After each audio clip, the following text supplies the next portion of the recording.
और आइए अब देखते हैं खबर 1 मिनट, यानी कि 1 मिनट में पूरी खबर और उसका पूरा विश्लेषण।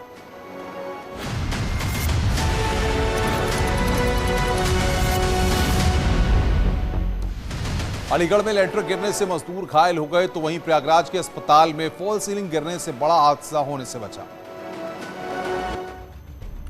पहली तस्वीर अलीगढ़ की है, जहां पुलिया का निर्माण हो रहा था।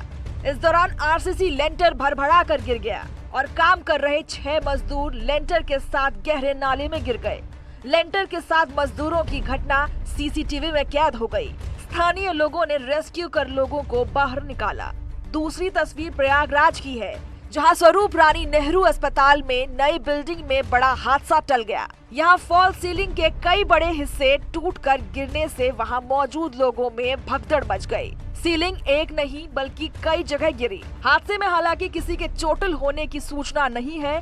जहां हादसा हुआ वहीं पास में ही ओपीडी भी है। सैकड़ों लोग मौजूद रहते हैं। ऐसे में सभी पर खतरा मंडरा रहा है। मुजफ्फरनगर के रहने वाले फैज के सपने में भगवान शिव आए, जिसके बाद वो बाबा के भक्त बन गए। सावन महीना शिव जी का प्रिय महीना है और इस महीने से अगर कुछ खास संकेत मिले तो ये बताते हैं कि शख्स पर शिव जी की विशेष कृपा है।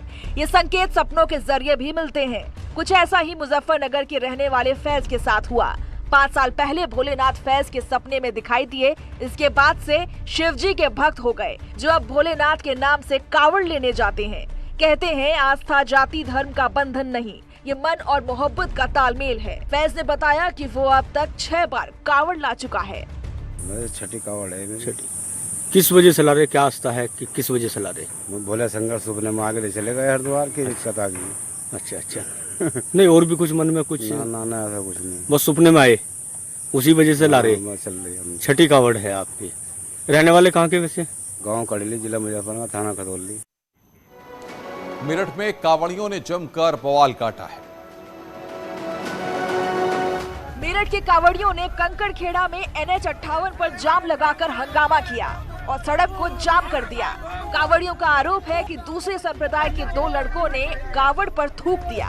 बवाल की सूचना पर डीएम और एसएसपी मौके पर पहुंचे। पुलिस ने आरोपी को गिरफ्तार कर लिया है। कावड़ियों ने पुलिस की गाड़ियों में भी तोड़फोड़ की। यहाँ पर कुछ कांवरियों को ऐसा लगा कि किसी ने उनके ऊपर थूका है, तो उन्होंने उसका विरोध किया और उसको पीटने लगे। तो उसके बाद हम लोग उसको चौकी में ले आए, सुरक्षित किया।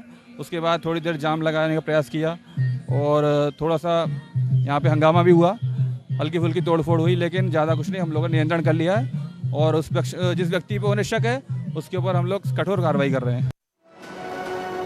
दिल्ली में रविवार को बीजेपी शासित राज्यों के सीएम की बैठक होगी। रविवार को बीजेपी शासित राज्यों के सीएम की दिल्ली में 2 दिवसीय बैठक होगी।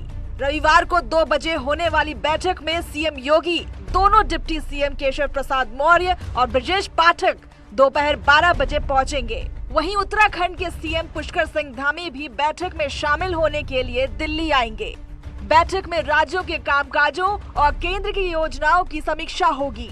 प्रधानमंत्री नरेंद्र मोदी और बीजेपी अध्यक्ष जेपी नड्डा बीजेपी मुख्यालय में मीटिंग लेंगे। मीटिंग में राष्ट्रीय संगठन मंत्री BL संतोष भी मौजूद रहेंगे। बीजेपी 2024 चुनाव की तैयारियों में जुट गई है। इसी कड़ी में बीजेपी शासित राज्यों के मुख्यमंत्रियों को यह बताया जाएगा कि कैसे केंद्र की योजनाओं को जन जन तक पहुंचाया जाए। उत्तर प्रदेश में बिजली की नई दरें लागू कर दी गई हैं। ऐसा माना जा रहा है कि दरें लोगों को बड़ी राहत देने का काम करेंगी।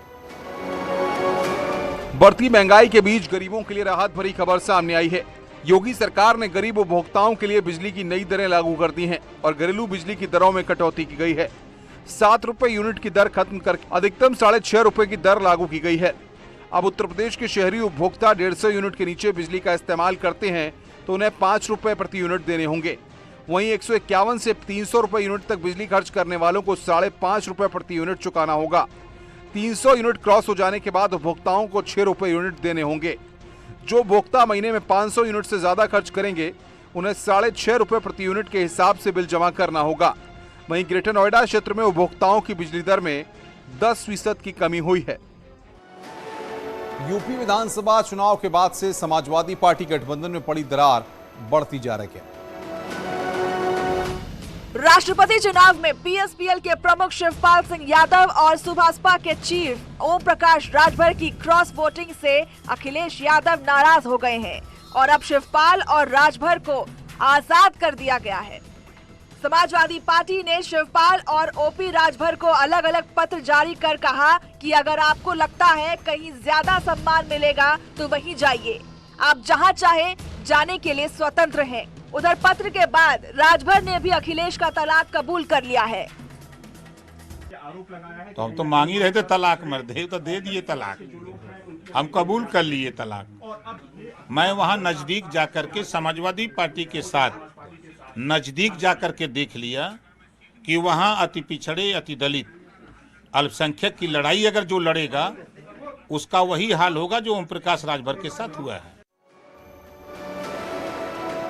हापुड़ में तेज रफ्तार कार ने फल बेचने वाले 3 लोगों को जोरदार टक्कर मारी, जिससे तीनों नाले में गिर गए। हापुड़ के शहर कोतवाली क्षेत्र के तहसील रोड पर एक तेज रफ्तार कार ने सड़क किनारे खड़े फलों के ठेलों में टक्कर मार दी। इस हादसे में ठेले लगाने वाले 3 लोग और एक ग्राहक नाले में गिर गए।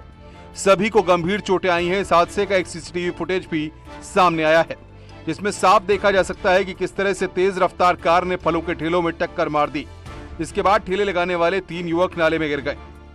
नाम मेरा सोफियान है। यहाँ हमारे 3 ठेले खड़े थे, इधर से कार आई तेज रफ्तार से, तीनों में टक्कर मारी, तीनों नाले में जाकर पड़े। तीनों का छोटा 2 दिन में एक की टाट फट रही है। यहाँ से तीनों ठेलों वाले, एक पर हमारे आम पे, एक पर नाड़ पे, एक पर नाशपाती पे, बुरी तरह से ठेले टूटे पड़े हैं हमारे, और एक कस्टमर का भी चोट आई है। आगरा में सैलरी न मिलने से सफाई कर्मचारी परेशान हैं और हड़ताल पर हैं। आगरा में ताजमहल के आसपास के इलाके में सफाई व्यवस्था चरमरा गई है। सफाई व्यवस्था संभालने वाली प्राइवेट कंपनी के कर्मचारी हड़ताल पर चले गए हैं। सैलरी न मिलने की वजह से कर्मचारी हड़ताल पर हैं, जिससे ताजगंज क्षेत्र में सफाई व्यवस्था ठप हो गई है। सफाई कर्मचारियों का कहना है कि जब तक सैलरी नहीं मिल जाती तब तक हड़ताल जारी रहेगी। हमारी तनख्वाह का इशू है, हमारी तनख्वाह टाइम पे नहीं आती है और हमें आश्वासन दे दिया जाता है। ये 5-6 महीने से करीबन चल रहा है, हमारी तनख्वाह का कोई टाइम टेबल नहीं बन रहा।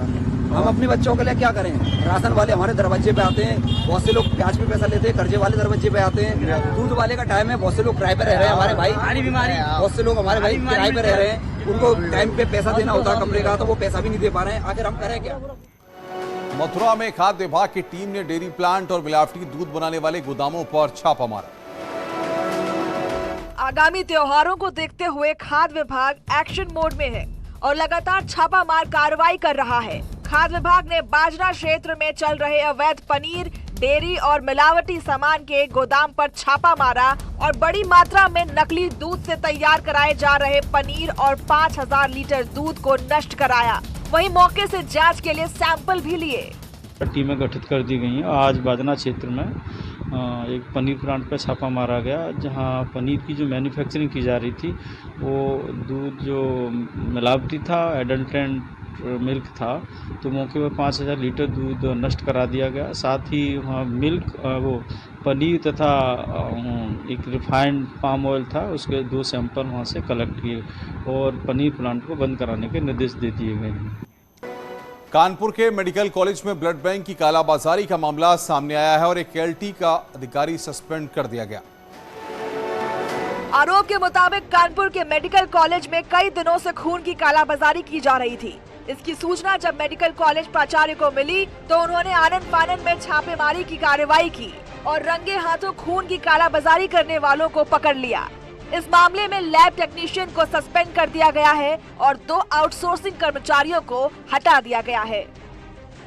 कल रात को एक कर्मचारी योगेंद्र जिसका नाम है और उसके खिलाफ पहले भी पूर्व में बहुत सारी शिकायतें हो चुकी हैं और वो सस्पेंड भी हो चुका है पूर्व में। तो कल वो आया, उसने जो पैथोलॉजी के हेड हैं डॉक्टर सुमनलता वर्मा, उनसे उसने एक ब्लड फ्री करवाया, हाथ पैर जोड़े काफ़ी प्रेशर बना के। तो डॉक्टर सुमनलता वर्मा मैडम ने यहाँ फ़ोन करके बोला कि ब्लड उसको तभी देना क्योंकि उसने अपने परिवार की हालत बताते हुए और मजबूरी बताते हुए ब्लड लिया था। हमने दोनों के दोनों जो यहाँ के कर्मचारी हैं, ब्लड बैंक के आउटसोर्स वाले, दोनों को हमने टर्मिनेट कर दिया, बर्खास्त कर दिया है, और जो कर्मचारी उसको सस्पेंड कर दिया, और 3 लोगों के खिलाफ हमने 3 लोगों की कमेटी बनाई है। देहरादून टोल प्लाजा पर आज सुबह अफरा तफरी मच गई जब सामान से भरा ट्रक फास्ट ट्रैक लाइन पर बने केबिन से टकरा गया। ट्रक के ठीक आगे एक हरियाणा नंबर की एसयूवी थी जिसमें सवार लोग बाल बाल बचे। इस घटना में एक लड़की घायल हो गई जिसको इलाज के लिए अस्पताल में भर्ती कराया गया।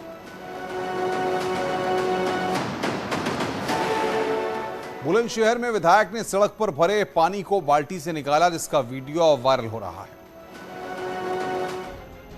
यह वीडियो बुलंदशहर का है जो हाथ में बाल्टी लिए सड़क से पानी निकाल रहे हैं। ये सदर विधायक प्रदीप चौधरी हैं। मामला बीसा कॉलोनी का है जहां बारिश के जलजमाव की शिकायत लेकर लोग विधायक के पास पहुंचे थे। शिकायत के बाद विधायक खुद वहां पहुंचे, लोगों से बातचीत की और फिर खुद बाल्टी से पानी निकालने लगे। इस दौरान विधायक ने वहां मौजूद लोगों से भी बातचीत की और उनकी समस्या सुनी। पानी भरे होने से लोगों को आवाजाही में परेशानी होती है, साथ ही बच्चों को भी स्कूल जाने के लिए गंदे पानी से होकर जाना पड़ता है।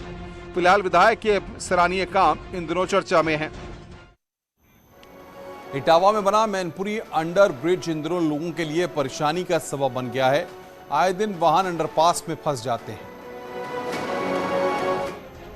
बरसात के दिनों में नदी में तब्दील हो जाने वाला मैनपुरी अंडर ब्रिज बरसात में लोगों के लिए मुसीबत का सबब बन जाता है। इन दिनों अंडर ब्रिज में एक के बाद एक करके वाहन फंस रहे हैं तो नगर निगम की लापरवाही के दावे के बिल्कुल विपरीत हैं। मैनपुरी से आ रही एक कार पानी में फंस गई। कड़ी मशक्कत के बाद क्रेन से कार को बाहर निकाला गया। जिस तरीके की तस्वीर यहाँ दिखाई दे रही है उससे यह बात स्पष्ट हो रही है कि नगर पालिका प्रशासन पूरी तरह से लापरवाह बना हुआ है और इसी वजह से इस तरीके के वाहन यहाँ पर अंडर ब्रिज में लगातार फंसते चले जा रहे हैं। असल में यह व्यवस्था की गई थी कि दोनों तरफ बंदी कर दी गई थी और बैरिकेडिंग लगा दी गई थी। इसके बावजूद इस तरीके से गाड़ियाँ इस अंडर ब्रिज में घुस रही हैं। तब जब पानी भरा हुआ और वो लोग यहाँ पर गाड़ी लेकर के आने वाले मुश्किल में फंस जाते हैं और उनकी गाड़ियाँ यहाँ फंस जाती हैं।